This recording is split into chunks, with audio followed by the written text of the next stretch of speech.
Long before language, before memory, before fear had a name, the earth learned how to endure. It learned through giants. They moved with patience that spanned centuries, their footprints carving stories into mountains, rivers, and oceans.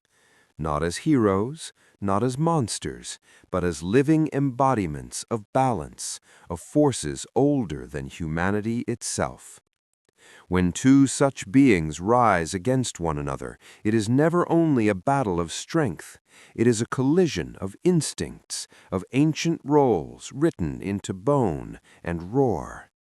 The world watches silently as tension coils in every forest, every ocean trench, every trembling shoreline.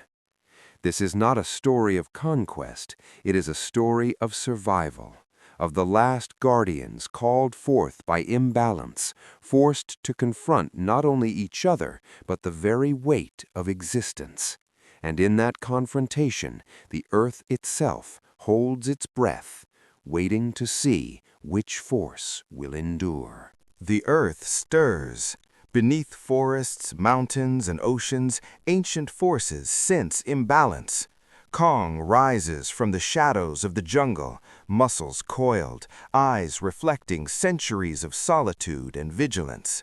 From the deep, Godzilla's presence shivers through currents, a ripple felt across continents. These are not mere creatures, they are embodiments of survival itself, responding to a world unsettled by human hands.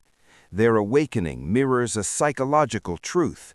Recognition always precedes action. Before fear, before conflict, there is awareness, a silent pause, a breath held, as the planet whispers that something is coming, and the last guardians of balance have answered. Every path has a beginning. Kong rose from forests shaped by isolation, strength honed by land, a guardian attuned to life around him. Godzilla emerged from the depths, forged by the vast, unyielding ocean, a force of raw power and instinct.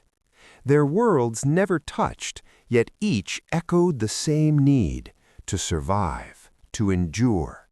The divide is not hatred, but difference, land versus sea, patience versus dominance, empathy versus instinct. Understanding their origins reveals a subtle truth. Conflict is born not from malice, but from roles imposed by nature itself, ancient scripts written long before they walked the earth. Survival is written into the body long before thought arises.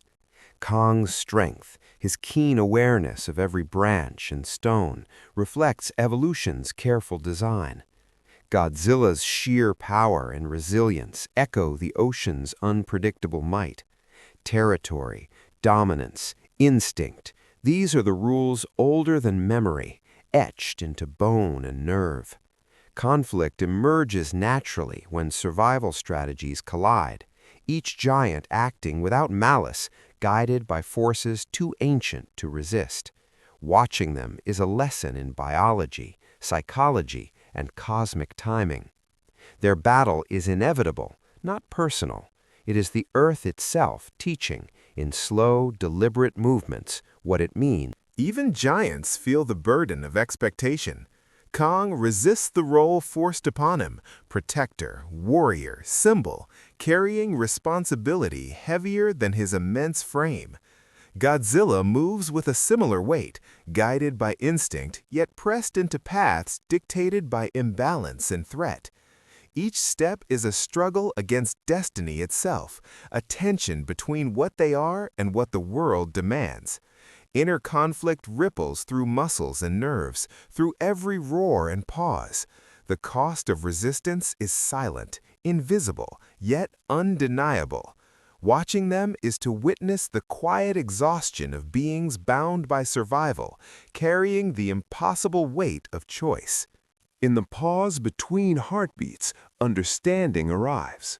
Kong senses that strength alone cannot define survival.